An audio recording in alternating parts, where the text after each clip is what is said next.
Hear a woman talking on the telephone to a man about a car he is selling. First, you have some time to look at questions 1 to 4.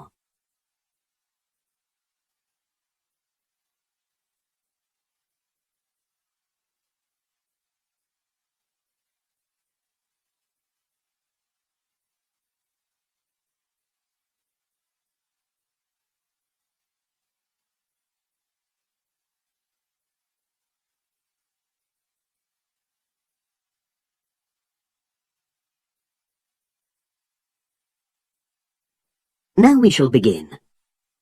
You should answer the questions as you listen, because you will not hear the recording a second time. Listen carefully and answer questions 1 to 4.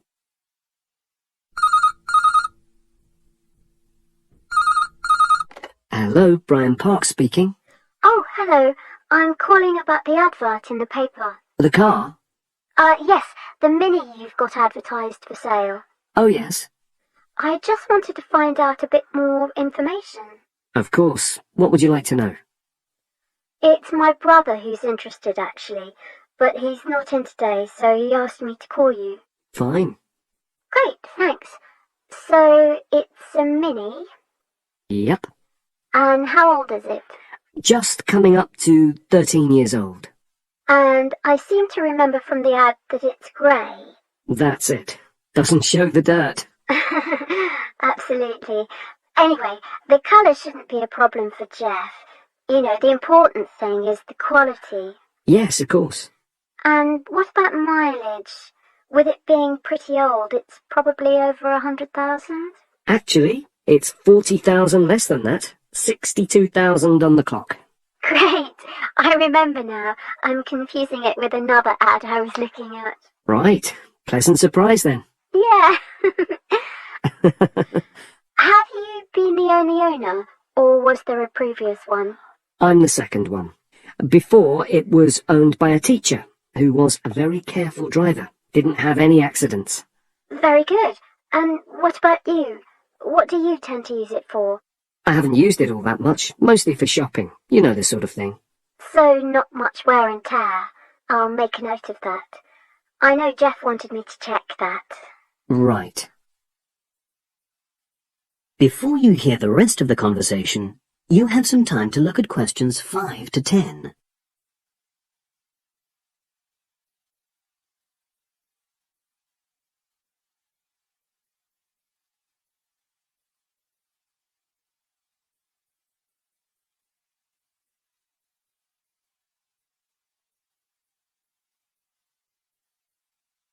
Now listen and answer questions 5 to 10. Now, about the price, I see you've got it down as £1,250. I'm not sure Jeff will be able to come up with that amount. In the ad, I did say 1,250 or nearest offer. So would you be prepared to go down to 1,000? That's really too low, I'm afraid. 1,100? I might be able to go to that. Okay, I'll make a note of that.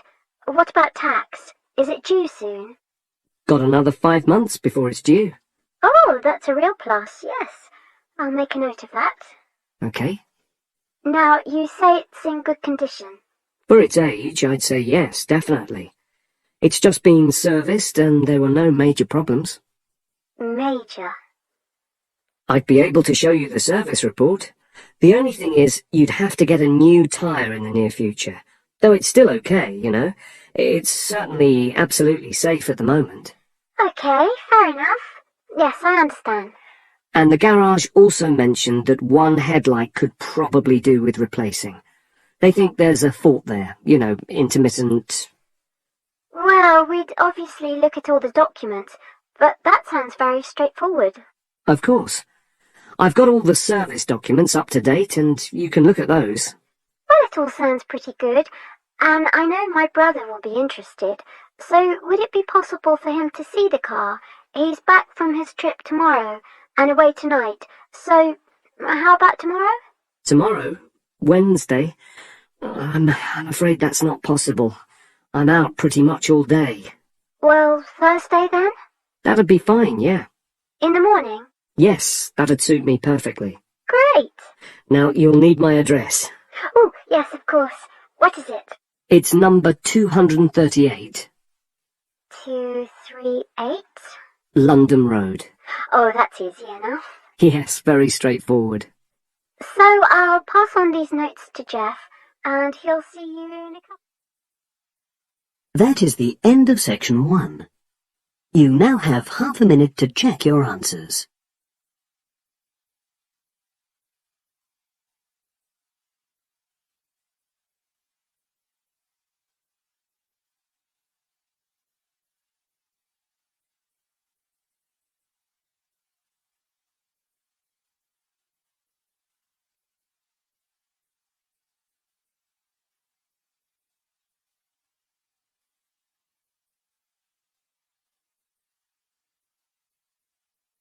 Now turn to section 2.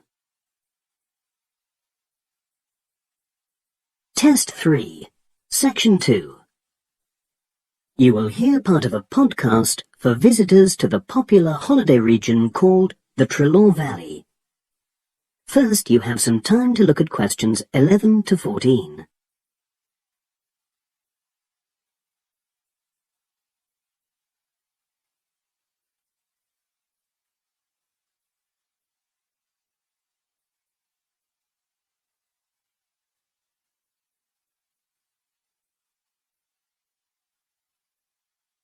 Now listen and answer questions 11 to 14.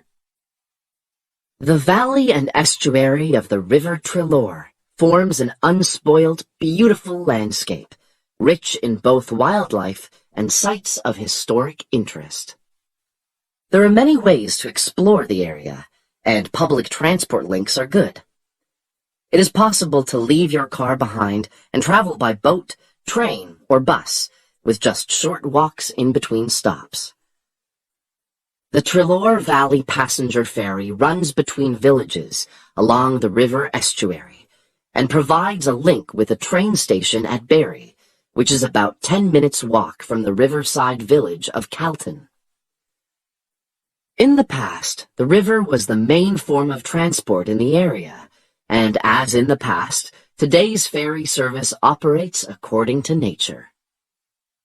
The river estuary is tidal, and so the ferry timetable differs from day to day, according to the times and height of the tide. The ferry is also seasonal, normally running between April and September, depending on the weather. A timetable for the whole year can be downloaded from the internet by visiting www.trelawferry.co.uk. If you just want to sit and relax and enjoy the lovely scenery, you can take a river cruise to Calton and back from the nearby city of Plymouth. In the past, steamships brought early tourists along the same route. Queen Victoria and her family enjoyed such a trip in 1856. The journey is quicker these days. The round trip takes between 4 and 5 hours, depending on tides and weather. If you prefer, you can travel upriver by boat and return to Plymouth by train. All cruise boats and trains have wheelchair access. For more information and for departure times, ring Plymouth Boat Cruises on 017-528-23104. Trains run several times a day throughout the year between Calton and Plymouth, with various stops in between. They are used by both local commuters and tourists who want to enjoy the beautiful scenery. The highlight of the journey is crossing the river on the stunning viaduct, which was built at the beginning of the 20th century and towers 120 feet over the water. It is unnecessary to book, and tickets can be bought on the train.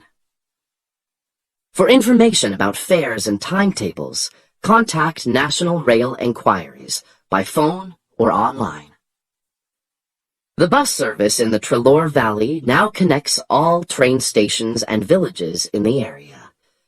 Especially for holidaymakers, there's a Rover ticket which can be used at weekends and on national holidays and allows unlimited journeys on those days. The Rover ticket provides great value for money and is now even cheaper than it was last year. An adult ticket costs £5.50 a day. Senior citizens can travel for £4.50, and a family ticket for up to 5 people costs just £12. Tickets can be bought on the bus. Now you have some time to look at questions 15 to 20.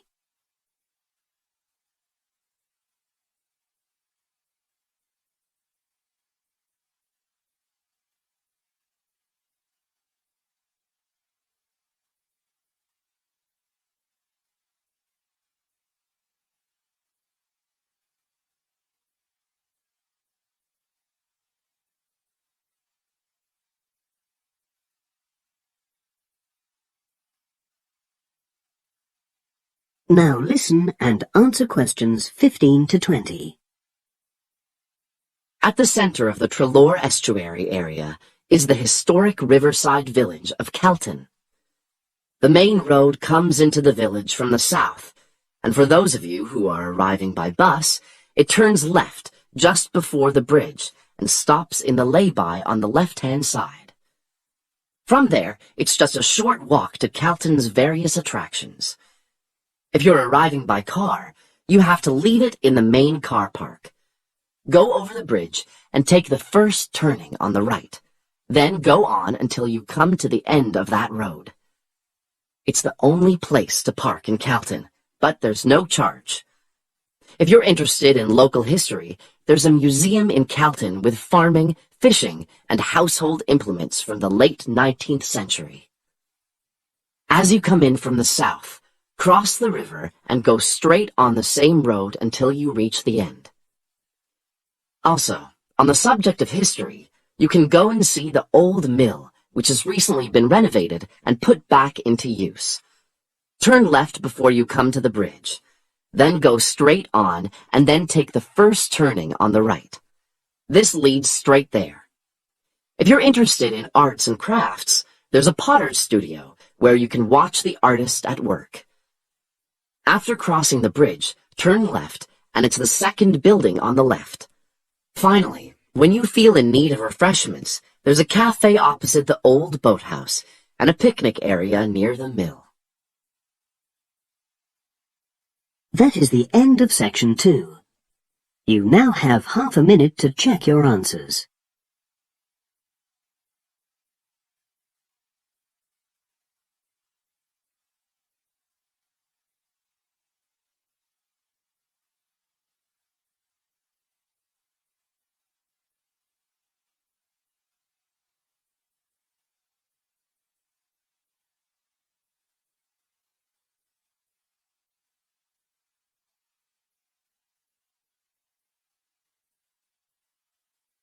Now turn to section 3. Test 3, section 3. You will hear 2 geography students talking. An older student, called Howard, is giving advice to a younger student, called Joanne, on writing her dissertation. First, you have some time to look at questions 21 to 24.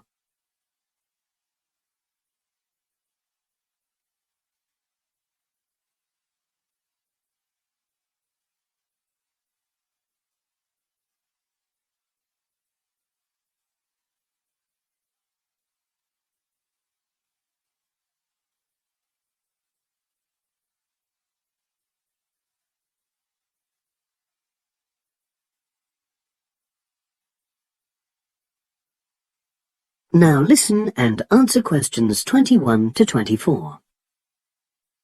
Hi, Howard. I haven't seen you for a while. Hi, Joanne. Yeah, they're keeping us really busy on the postgraduate programme. But how are you? You'll be starting your dissertation soon, won't you? Yeah, tutorials start next week. I've got Dr. Peterson. You'll remember it all from last year, of course.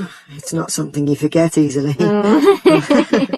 But seriously, although I didn't expect to enjoy writing my dissertation, and in fact I didn't really find it much fun, I wouldn't have missed the experience.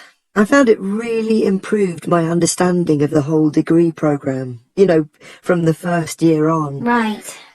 So, what are you doing yours on? Glaciated landscapes. Although I haven't decided exactly what aspect yet. I did mine on climate systems, so I can't help you much, I'm afraid. But you'll be fine once you start your tutorials. Dr. Peterson will help you focus. I know, and he'll set me deadlines for the different stages, which is what I need. My concern is that I've got tons of material on the topic, and I won't be able to stick to the word limit, you know? I remember I had different concerns when I was doing my dissertation. Last year. Yeah, before my first tutorial, I did a lot of fairly general reading because I hadn't fixed on my topic at that stage. I actually enjoyed that quite a lot and really improved my reading speed, you know, so I was getting through a lot of material. I was frightened I wouldn't remember it all, though, so I got into the habit of making very detailed notes. So, did you find your tutor helpful in getting you started? Yeah, we certainly had some interesting discussions, but it's funny, I saw a brilliant programme about climate change, and it was that really fired me up. It was talking about some recent research which seemed to contradict some of the articles I'd been reading. Now you have some time to look at questions 25 to 30.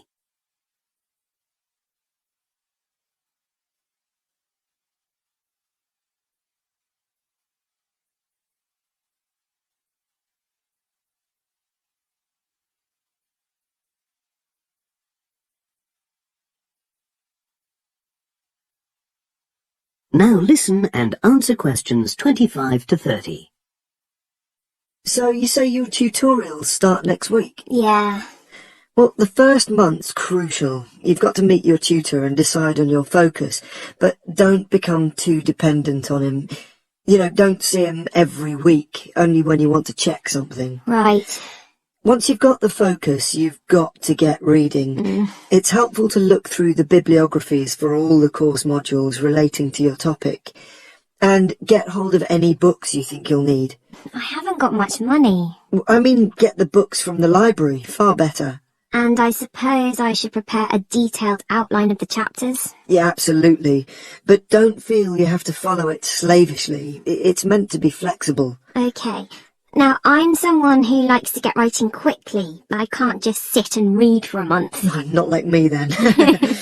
But if that's what suits you, you know, your natural approach, then you really ought to start immediately and write the first chapter. Right.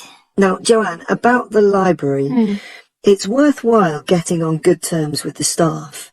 They aren't always helpful with undergraduates. I suppose they focus on postgrads more. Maybe.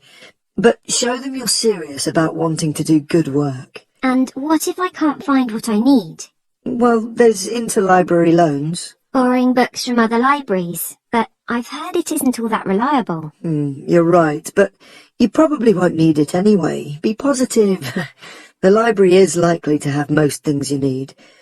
And during the dissertation writing period, you can take out 15 instead of the usual 10 books. Should I look at previous year's dissertations? You can do. But I won't know which are the good ones.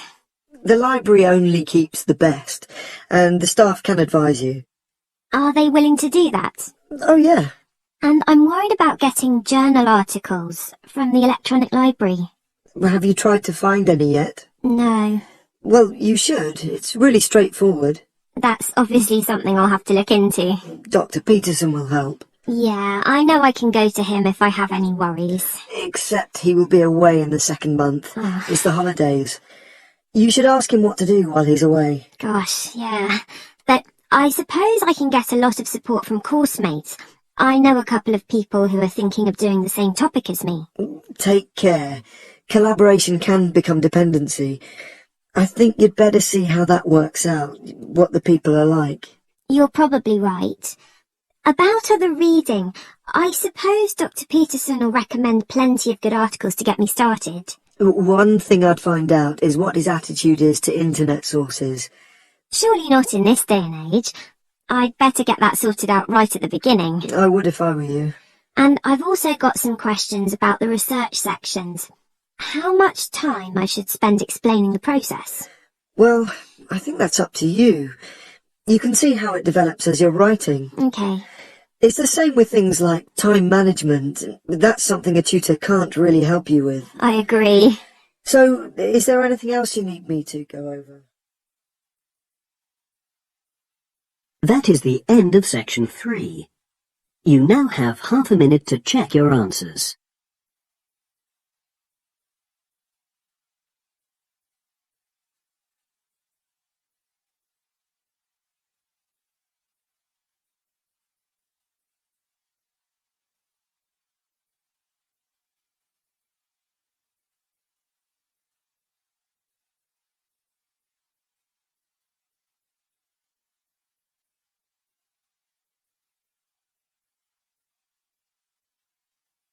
Now turn to section 4.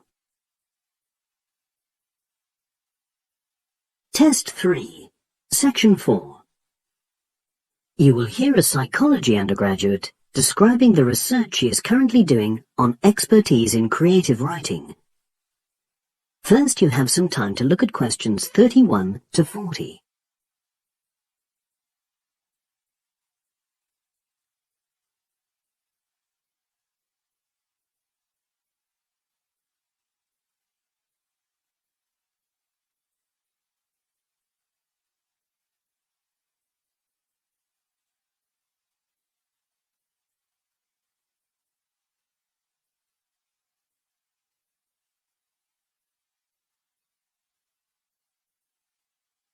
Now listen and answer questions 31 to 40.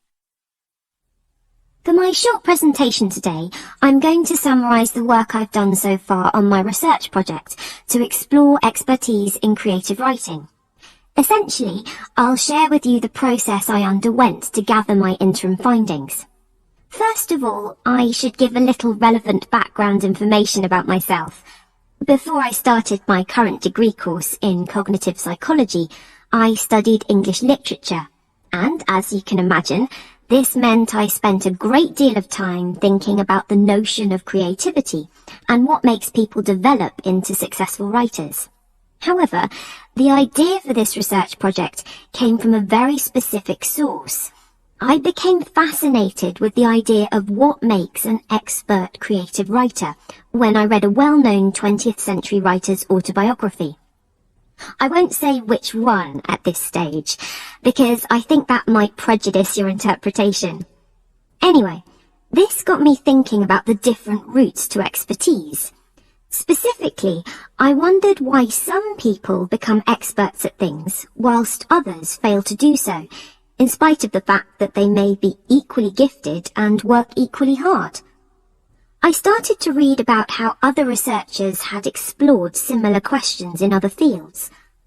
I began to see a pattern that those studies which involved research in a lab were too controlled for my purposes, and I decided to avoid reading them. I was quite surprised to find that the clearest guidance for my topic came from investigations into what I call practical skills, such as hairdressing or waiting tables. Most of these studies tended to use a similar set of procedures, which I eventually adopted for my own project.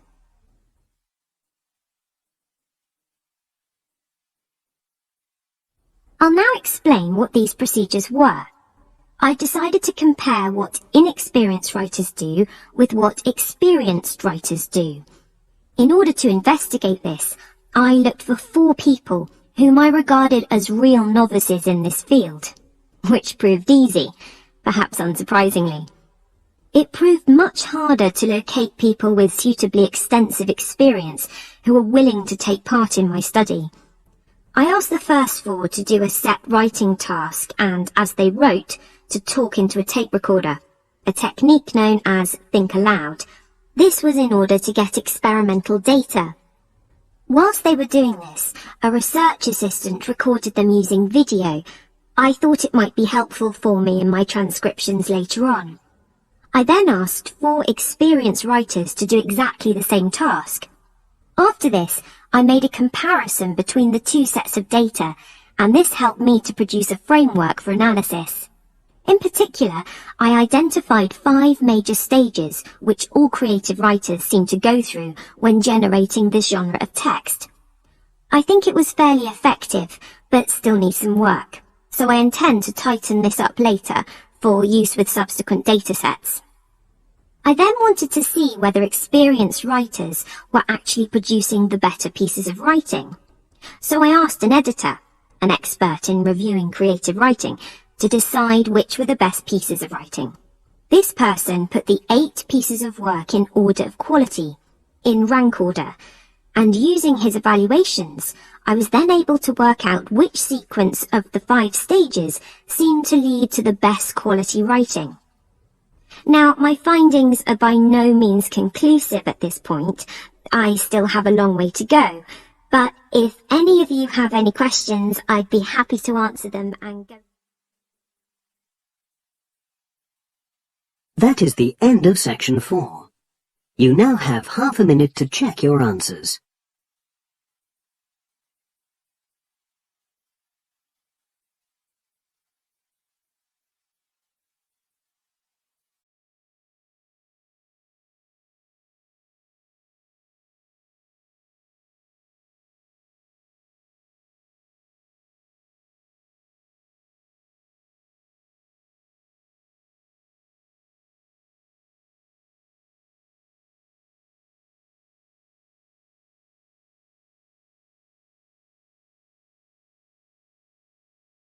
Thanks for watching. Here are other 2 videos, you can watch them as well. And if you haven't yet subscribed my channel, please subscribe it and hit the bell icon for my upcoming videos, and share these all videos among your friends.